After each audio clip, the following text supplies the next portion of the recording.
Job లేక ఇబ్బంది పడుతున్నారా? అయితే మెడికల్ కోడింగ్ మీకు మంచి ఆప్షన్. వెంటనే కాల్ చేసి కోర్సులో జాయిన్ అవ్వండి. హాయ్ అండి, అందరికీ నమస్కారం. నేను మీ వేణుగోపాల్ రెడ్డి. సంయుక్తంగా విద్యార్థులకు అవసరమైనటువంటి అనేక వీడియోస్ మనం చేస్తూ ఉన్నాం.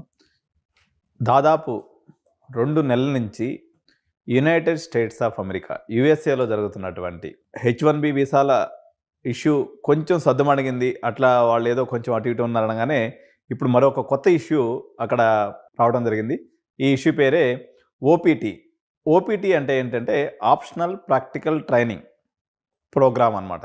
సో ఇది ఇంటర్నేషనల్ స్టూడెంట్స్ ఎవరైతే అక్కడ చదువుతుంటారో వాళ్ళకి హెల్ప్ చేయడం కోసము ఈ యొక్క ప్రోగ్రామ్ అనేది నిర్దేశించబడింది అనమాట. సో దీని మీద మాగా మూమెంట్ ఎవరైతే మేక్ అమెరికా గ్రేట్ అగైన్ అని ఎవరైతే మూమెంట్ చేస్తున్నారో వాళ్ళందరూ కూడా వీళ్ళంతా వైట్స్ డొనాల్డ్ ట్రంప్ యొక్క సపోర్టర్స్ అనమాట.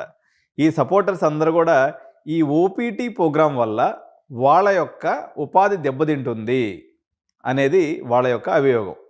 సో ఈ ఓపీటీని లేకుండా చేయాలని వాళ్ళు పెద్ద ఎత్తున నినాదాలు చేస్తూ ఉన్నారు. సపోర్ట్ పాయింట్ ఆఫ్ వ్యూలో మనం తీసుకున్నప్పుడు 65% అమెరికన్స్ ఇటు H1B వీసా మీద కానీ అదేవిధంగా ఆప్షనల్ ప్రాక్టికల్ ట్రైనింగ్ ఓపీటీ మీద కానీ వాళ్ళు వ్యతిరేకంగా ఉన్నారు. కేవలం ఒక 20-25% మంది మాత్రమే దీనికి ఓకే అనేటువంటి పరిస్థితి అక్కడ ఉందన్నమాట. అసలు ఈ ఓపీటీ అంటే ఏంటి అని మనం చూసినప్పుడు మన పిల్లలందరూ కూడా అక్కడ ఎంఎస్ చేయడానికి వెళ్తుంటారు. ప్రధానంగా మన పిల్లలు ఎక్కువగా వెళ్ళేటువంటి కోర్సెస్ ఏదైతే ఉన్నాయో ఇవి మనకి కంప్యూటర్ సైన్స్ కోర్సుల్లో వీళ్ళు ఎక్కువ మంది పిల్లలు వెళ్తూ ఉంటారు అనమాట. వెళ్ళినటువంటి వాళ్ళు కోర్స్ అయిపోయిన తర్వాత వాళ్ళ యొక్క రిలవెన్స్ ఫీల్డ్లో ఎక్స్పీరియన్స్ పొందడం కోసము 1 year పాటు వీళ్ళకి అక్కడ వర్క్ చేసుకునే దానికి పర్మిట్ అనేది ఉంటుందన్నమాట. సో ఎవరైతే స్టెమ్ కోర్సెస్ చదువుతారో సైన్స్, టెక్నాలజీ, ఇంజనీరింగ్, మ్యాథ్స్ ఎవరైతే చదువుతారో వీళ్ళకి ఈ యొక్క ప్రోగ్రామ్ని మరో 24 months ఎక్స్టెండ్ చేసుకునేటువంటి అవకాశం కూడా ఉందన్నమాట.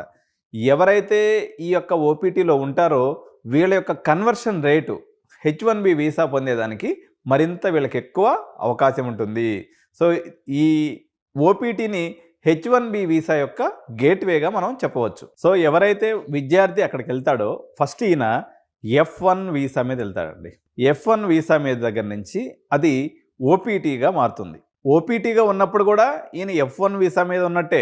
అక్కడి నుంచి అది మళ్ళీ తర్వాత పర్మనెంట్ ఎంప్లాయ్మెంట్ కింద పోయేసి H1B వీసాగా మారుతుంది. ఈ విధానంలో ప్రధానంగా లబ్ధిదారులు ఎవరు అంటే పర్టికులర్గా ఇండియన్ స్టూడెంట్స్ అండి. ఎందుకంటే 4 లక్షల మంది మన పిల్లలు వెళ్తే ఇంచుమించు 1,00,000 మంది మన పిల్లలు ఓపీటీకి అప్లై చేశారనమాట.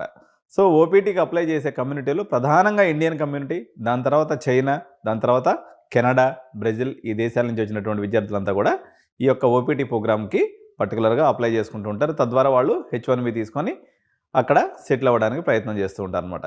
సో ఇప్పుడు మనకు 2 రకాలుగా దీంట్లో ఏ చిన్న చేంజెస్ చేసినా అంటే ఈ ఓపీటీ యొక్క డ్యూరేషన్ తగ్గిస్తారని చెప్తున్నారు. మేబీ అది ఉన్నటువంటి 3 years కాస్త ఓన్లీ 1 year మాత్రమే చెప్పొచ్చు. ఒబామా పీరియడ్లో ఇది ఇప్పుడు వచ్చేసి 36 months ఏదైతే ఉందో 29 months ఉండింది. సో అనదర్ 7 months అప్పుడు పెంచడం జరిగింది. సో ఇప్పుడు మళ్ళీ పాత విధానానికి వెళ్తారా లేదా కేవలం 1 సంవత్సరానికే పరిమితం చేస్తారా? ఇది ఏది చేసినప్పుడు కూడా ఓవరాల్గా మన యొక్క డాలర్ డ్రీమ్స్ మొత్తం కరిగిపోయినట్టే. ఎందుకంటే ప్రధానంగా మనం 40 నుంచి 50 లక్షల రూపాయలు ఇన్వెస్ట్ చేసి యుఎస్కి వెళ్తున్నాం అన్నట్లయితే దాని యొక్క ప్రధాన ఉద్దేశం ఏంటంటే ఈ 2 yearsలో ఎవరైనా మనకి యుఎస్ చేసే పన్ను ఏంటి అంటే 1 year ఫీజు కట్టేసుకుంటారు, బ్యాంక్ గ్యారెంటీ చూపించేసుకుంటారు, అక్కడికి వెళ్ళేసి పార్ట్ టైంలు చేసుకుంటూ ఫీజు కట్టుకుంటూ ఓపీటీలో వచ్చిన డబ్బులతో ఇంకా మిగిలిచి ఇంటికి కూడా పంపిస్తుంటారు అనమాట. అయితే ఇప్పుడు పరిస్థితులు బాగాలేవు, అక్కడ కూడా పార్ట్ టైం దొరకట్లేదు, ఇబ్బంది ఉంది. కానీ నేను 3 years బ్యాక్ లేకపోతే కోవిడ్కి ముందు సిచ్యువేషన్ కానీ తీసుకున్నప్పుడు పార్ట్ టైం వాళ్ళకి కంఫర్టబుల్గా దొరికేది. వీక్లీ 20 hours పాటు వీళ్ళు పని చేసుకునే అవకాశం ఉండేది కాబట్టి కంఫర్టబుల్గా వీళ్ళు వర్క్ చేసుకునే వాళ్ళు ఓపీటీలో ఉన్నప్పుడు వీళ్ళు ఫుల్ టైం కూడా వర్క్ చేసుకోవచ్చు అన్నట్టు. సో ఈ మొత్తం ఈ యొక్క వీసాలకు సంబంధించి F1 వీసా అనుకోండి, లేకపోతే ఓపీటీ కానివ్వండి, లేకపోతే H1B వీసాలకు సంబంధించినటువంటి యుఎస్లో దీన్ని ఏదైతే డిపార్ట్మెంట్ చూస్తుందో వీళ్ళని United states citizenship and immigration services అని అంటారు. దీన్నే షార్ట్ ఫామ్లో USCIS అనే పదంతో పిలుస్తారండి. ఇది గుర్తుపెట్టుకోండి, USCIS. సో ఇది ఒక డెఫినేషన్ ఇస్తుందన్నమాట. అంటే ఎవరికి ఏ విధానాలు ఉండాలనేది, ఏ రకంగా ఇంటర్నేషనల్ విద్యార్థులకి ఎటువంటి వీసాలు ఇవ్వాలి, లేకపోతే వాళ్ళ వర్క్ పర్మిట్స్ ఎన్ని రోజులు ఉండాలి, ఇవన్నీ కూడా డిఫైన్ చేసేది ఈ యొక్క UCICS అనేటువంటి వ్యవస్థ అనమాట. సో మీ అందరికీ తెలిసిందే, ఎవరైతే ఫుల్ టైంలో అక్కడ ఎంఎస్కి వెళ్తారో వీళ్ళకనేది ఈ ఓపీటీ అనేది అందుబాటులోకి వచ్చేస్తుంది. ఒక అకాడమిక్ ఇయర్ కానీ ఉన్నట్లయితే వీళ్ళకి ఓపీడీ మీదకి వస్తారు. 2 అకాడమిక్ ఇయర్స్ ఉన్నట్లయితే మొత్తం 3 ఇయర్స్ వీళ్ళకి ఓపీటీ అనేది వచ్చేస్తుంది అనమాట. సో దీంట్లో ఓపీడీలో కూడా 2 రకాలు ఉంటాయండి. ప్రీ కంప్లీషన్ ఓపీడీ అంటే మనము ఎప్పుడైతే కోర్స్ జాయిన్ అవుతామో ఒక 2 ఇయర్స్ కానీ అక్కడ ఉంటాం అనుకోండి. ఈ 2 ఇయర్స్లో వాళ్ళు 20 అవర్స్ పర్ వీక్ ఏదైతే చేస్తారో దీన్ని ప్రీ కంప్లీషన్ ఓపీడీ అంటారు. సో ఎవరైతే కోర్స్ కంప్లీట్ అయిపోయిన తర్వాత ఫుల్ టైం వాళ్ళకి సంబంధించినటువంటి వర్క్లో ఉంటారో దాన్ని పోస్ట్ కంప్లీషన్ ఓపీడీ అని దీన్ని ఈ రకంగా పిలుస్తూ ఉంటారు. సో మొత్తం యూఎస్లో ఉన్నటువంటి ఓపీటీ స్టూడెంట్స్లో ఇండియన్ స్టూడెంట్స్ యొక్క బేసు 30% వరకు ఉంటుందండి. అప్రాక్సిమేట్గా ఎనీ పాయింట్ ఆఫ్ టైం 1,00,000 మంది మన విద్యార్థులు ఈ ఓపీటీలో ఉంటారు. కాబట్టి ఈ ఓపీటీని రద్దు చేయాలని, ఓపీటీని 1 ఇయర్ కుదించాలని చెప్పేసి ఏదైతే మాగా మూమెంట్ వాళ్ళు చేస్తున్నారో ఇది భారతీయ విద్యార్థులు దీనివల్ల చాలా ఇంపాక్ట్ అయ్యే అవకాశం ఉంది. ఇప్పుడు ఇలాంటి డెసిషను కెనడా దేశం కూడా ఒకటి తీసుకొని వచ్చింది. ఏదైతే వాళ్ళకి పిఆర్ పర్మనెంట్ రెసిడెన్సీకి ఏదైతే అవసరమైనటువంటి ఎంప్లాయబిలిటీ పాయింట్స్ ఉన్నాయో వాటిని వెత్తేసింది అనమాట. ఎందుకంటే అక్కడ ఎవరైతే జస్టిన్ ట్రూడో సర్కార్ ఉందో వాళ్ళకి నెక్స్ట్ ఇయర్ సెప్టెంబర్లో వాళ్ళకి ఎలక్షన్స్ ఉన్నాయి. ఆ ఎలక్షన్స్ని బేస్ చేసుకొని ఈ యొక్క దాన్ని వాళ్ళకు వచ్చేటువంటి పర్మనెంట్ రెసిడెన్సీకి వచ్చేటువంటి పాయింట్స్ ఏదైతే ఉన్నాయో ఆ పాయింట్స్లో మెజారిటీ ఆఫ్ ది పాయింట్స్ వాళ్ళ ఎంప్లాయ్మెంట్ నుంచి వస్తాయన్నమాట. ఆ పాయింట్స్ని కన్సిడర్ చేయమని చెప్పేసి ఆయన ఈ మధ్య ఒక జీవో జారీ చేశాడు. దాని మీద మనం నెక్స్ట్ వీడియోలో కూడా చర్చిద్దాం. సో ఒక రకమైనటువంటి అన్సర్టనిటీ ఏర్పడిపోయింది. భారతీయులకి ఎక్కడ పోయినా కూడా అనేక రకాలైనటువంటి ఇష్యూస్ వస్తూ ఉన్నాయి. అక్కడ ఉన్నటువంటి ఎగ్జిస్టింగ్ గ్రీన్ కార్డ్ హోల్డర్స్ని కూడా మళ్ళీ మొత్తం రివ్యూ చేస్తామని ఇంకో పక్క గవర్నమెంట్ చెప్తూ ఉంది. అంటే మీరు చేసినటువంటి అప్లికేషన్స్ ఏదైతే పాత దాంట్లో ఏదైనా మిస్టేక్స్ ఉన్నప్పుడు కూడా దాన్ని కూడా ఇప్పుడు తిరగదోడి మళ్ళీ మీ గ్రీన్ కార్డ్ని కూడా క్యాన్సిల్ చేస్తామని చెప్తున్నారు. H1B వీసా నిబంధనల్ని కఠినతరం చేస్తామని చెప్తున్నారు. H4 ఏదైతే డిపెండెన్స్ వీసాలు ఉన్నాయో దాని మీద కూడా చాలా కఠినమైనటువంటి నిబంధనలు విధిస్తామని చెప్తున్నారు. ఇంకోటి ఏంటంటే పార్ట్ టైం పాయింట్ ఆఫ్ వ్యూలో కూడా ఏదైతే మనం యూనివర్సిటీ జనరల్గా మనం అక్కడికి వెళ్ళేటువంటి విద్యార్థులకు ఏం పర్మిషన్ ఉంటుందంటే విత్ ఇన్ ద యూనివర్సిటీలో వర్క్ చేసుకునే పర్మిషన్ ఉంటుంది అనమాట. కానీ మన వాళ్ళు చూసి చూడనట్టుగా బయటికి పోయి అదే ఇది పనులు చేసుకుని కొంచెం సంపాదించుకుంటూ ఉంటారు.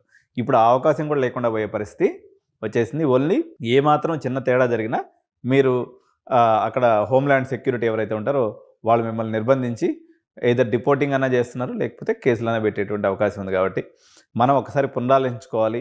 మనకి నెక్స్ట్ ఆల్టర్నేటివ్స్గా ఏమున్నాయి, మనకు ఉన్నటువంటి యూరోప్ అనుకోండి, లేకపోతే ఇతర కంట్రీస్ ఎక్కడెక్కడైతే అవకాశం ఉందో సో ఆ అవకాశాలన్నింటిని కూడా ఎక్స్ప్లోర్ చేయాల్సినటువంటి సందర్భం వచ్చింది. ఇప్పుడు నేనైతే చెప్తున్నా, యాక్చువల్గా మేము ఈ కొంచెం అంటే అంత యుఎస్ అంత పెద్ద మార్కెట్ కాకపోయినా దుబాయ్ మార్కెట్ కూడా ఒక రకంగా ఎంప్లాయ్మెంట్ పరంగా మనకి ఒక ప్రామిసింగ్ అమౌంట్ అనేది అక్కడ వస్తుంది. దాదాపు ఇంటర్నేషనల్ యూనివర్సిటీస్ అన్నీ కూడా అక్కడ ఉన్నాయి. కాబట్టి దుబాయ్ మార్కెట్ని కూడా మీరు అందరూ కూడా ఎక్స్ప్లోర్ చేయండి. సో యూకేలో సిచ్యువేషన్ ఉంది, కానీ యూకే యొక్క కాస్ట్ అనేది చాలా ఎక్కువ ఉంది. మనకి ఏదైతే పోస్ట్ కంప్లీషన్ ఆఫ్ అయిపోయిన తర్వాత స్టడీ అయిపోయిన తర్వాత జాబ్ మార్కెట్ అనేది బాగా డల్గా ఉందట. సో ఆస్ట్రేలియా, కెనడాల పరిస్థితి అయితే మన వద్దనే రకంగానే వాళ్ళ పరిస్థితి ఉంది. అక్కడ వాళ్ళకి ఏంటంటే హౌసింగ్ క్రంచ్ వచ్చేసింది అనమాట. ఈ మైగ్రెంట్స్ అంతా రావడం వల్ల వాళ్ళకు ఉండడానికి ఇల్లు లేకుండా పోయినటువంటి పరిస్థితి వచ్చేసింది అక్కడ. అదేవిధంగా రెంట్స్ అనేవి కూడా చాలా కాస్ట్లీ అయిపోవడం వల్ల ఈ యొక్క మైగ్రేషన్ని కుదించాలి అని చెప్పేసి ప్రభుత్వం సూత్రప్రాయంగా నిర్ణయం తీసుకొని దానికి అనుగుణంగా ఒక్కొక్క జీవోని అక్కడ తయారు చేస్తూ వస్తుందన్నమాట. Thank you so much. Bye bye.